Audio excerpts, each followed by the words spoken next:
lakini mtalipa. Ningependa vile vile kushukuru President kwa sababu wakati alikutana na mfalme alisema mambo kadhaa. Alisema, mjue nyinyi mlinyang'anya watu vichaka, nyinyi mlipoteza haki za watu, na kwa hivyo nyinyi tengenezeni kukuwe na full reparation discussion. Hatuwezi kusahau kusema hivyo kwa sababu alisema hivyo. Right Honorable Raila Odinga, mimi ningekwambia hapa, Jaramogi Oginga Odinga alifanya kazi ambayo haiwezi kulinganishwa na kazi zingine kwa niaba ya watu wa Kenya. Chukua mtindo huo, ufanye kazi ya kuhifadhi mambo yote ambayo yalipiganiwa na hawa wapiganiaji uhuru. Sisi kama freedom fighters,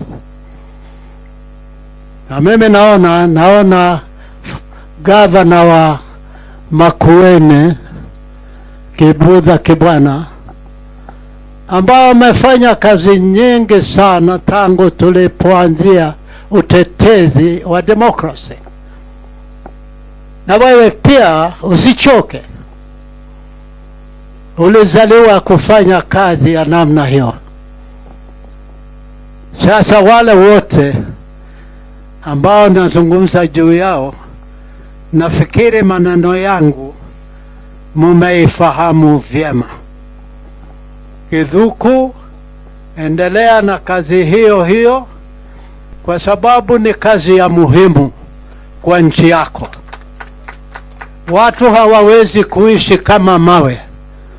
Sisi kuna wakati ambao hatutahutubia nyinyi kwa sababu tumekwenda, lakini tuna matumaini mumesikia yote ambayo tumekuwa tukizungumza, na vile vile mumejua yote ambayo tumekuwa tukitafuta. Sasa mjaribu, kwa sababu jana British High Commission alisema British government wamekubali kumzungumza habari ya reparation, na nikarudia shia yeye jana, nikamwambia watu wa Mau Mau fraternity wamesikia maneno yako, na sasa tunataka wewe uongoze njia ya kufikia lengo hilo. Shukrani kwa kunisikiliza.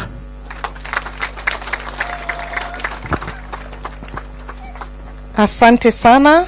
Thank you very much, Honorable Gitu and James Kahengeri, for the invaluable insights. Indeed, he is a shujaa wa Mau Mau. In the interest of time, I'll now welcome Honorable Okia Omtata. He's the Senator, Busia County. He is also a member of the Justice, Legal Affairs and Human Rights Committee. He's also popularly known as Mtetezi wa Wanyonge. I know we had so much of Honorable Okia Omtata during the finance bill. Sindio? Karibu sana. Honorable, give us your remarks. Thank you.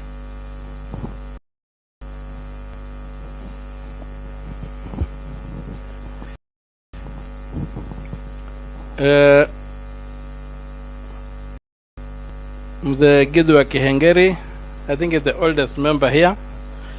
Right Honorable Prime Minister, Honorable Raila Odinga,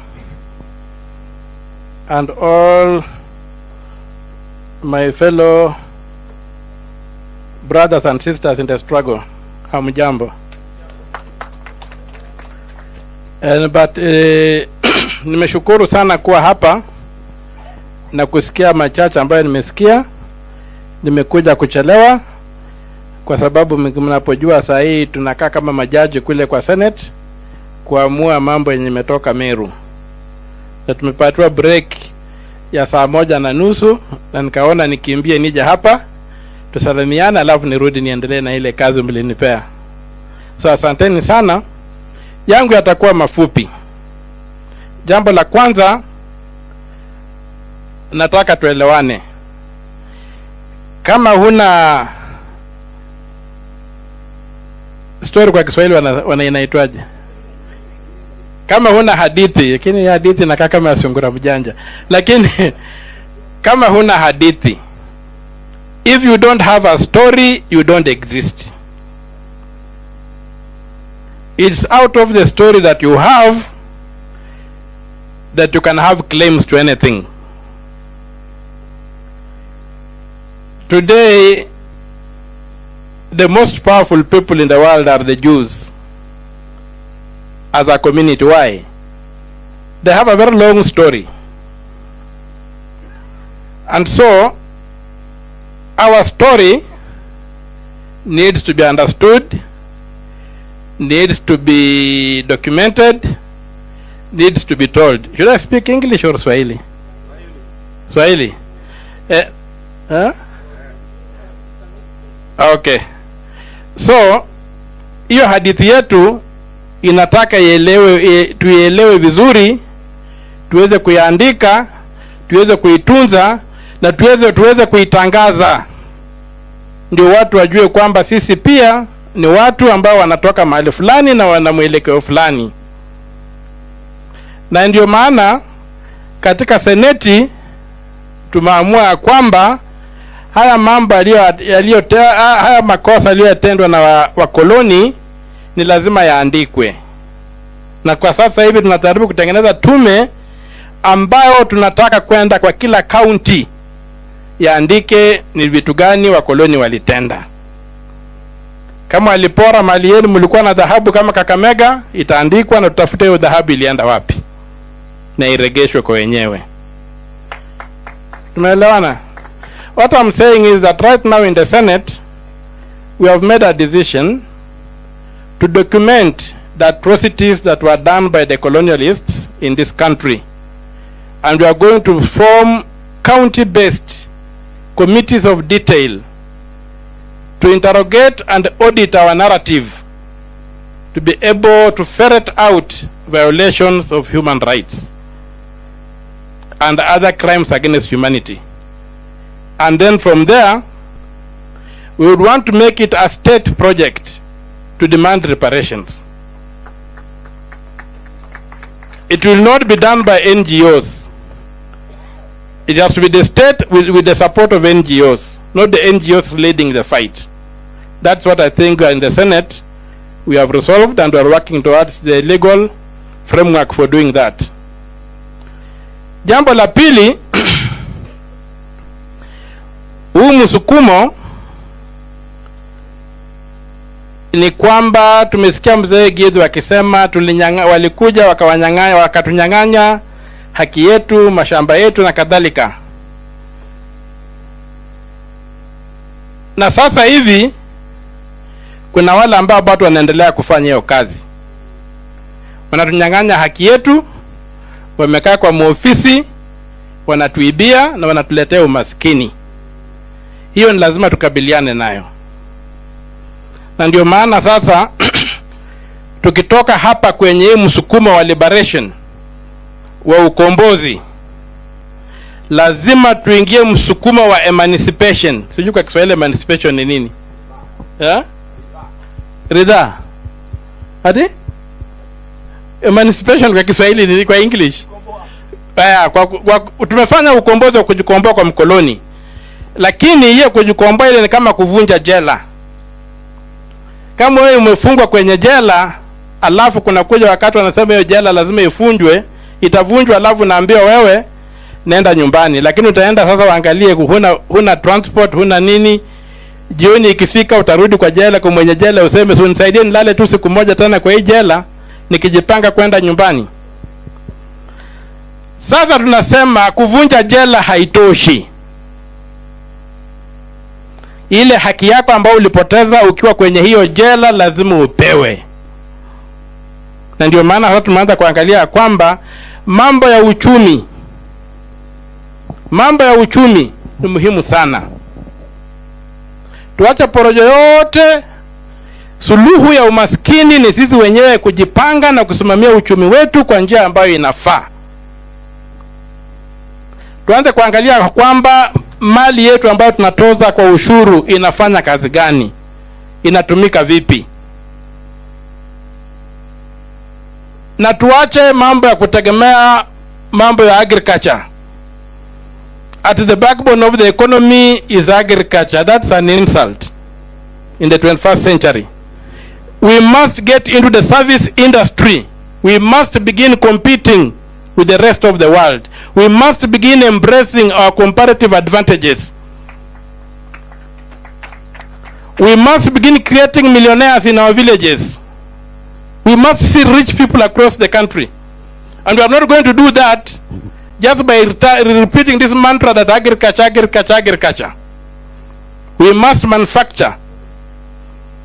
Sasa hivi tunapigana kule bunge. Kuna ile mambo ya kutengeneza magari, automotive industry. Ukiangalia kulikuwa na agreement ilitengenezwa na UN 1958.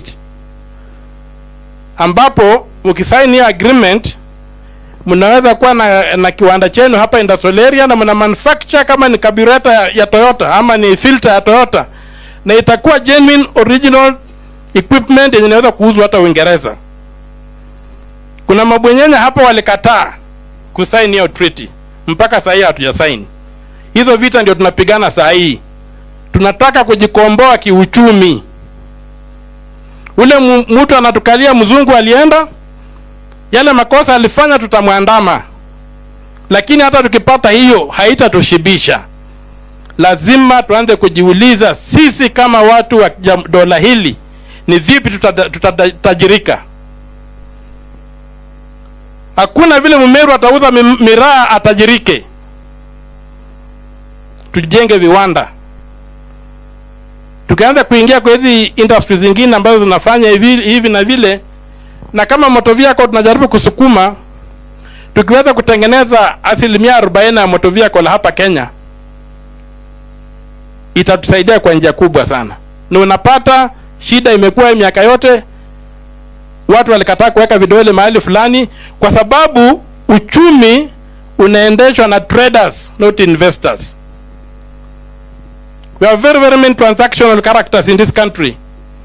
They drive the economy on the basis of trade, not investment and growth, not development. And that is where we must take our next frontier, to fight so that we can get emancipation, so that we can get rich people in this country, so that we can get to compete with the rest of the world. But to get there, we must tell our story of where we are coming from. And that's why efforts like this are extremely important. Because we must be able to remind people that at one time some people thought we did not deserve to live in this country. And they wanted to exterminate us.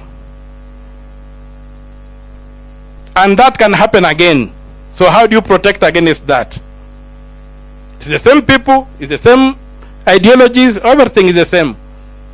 So how do we protect ourselves from these existential threats that are coming? Look at the history of Africa. Look at the leaders who are assassinated. What kind of leaders were they? Look at the history of Africa. Look at the leaders who find it impossible to ascend to power even when they win elections. They can't ascend to power. What history is that? What does it tell us? So beyond liberation, let us look at emancipation.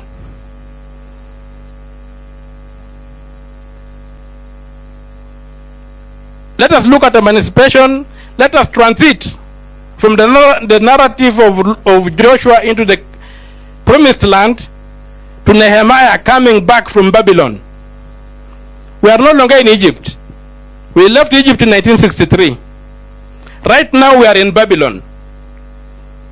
So we need to find a formula of getting out of Babylon back to... I'm using the Jewish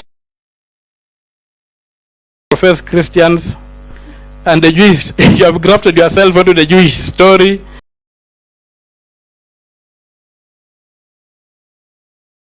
So it's part of our story. That's why I'm...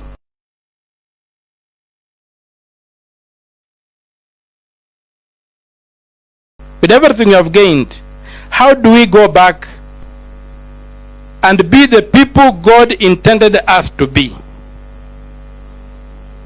How do we go back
to be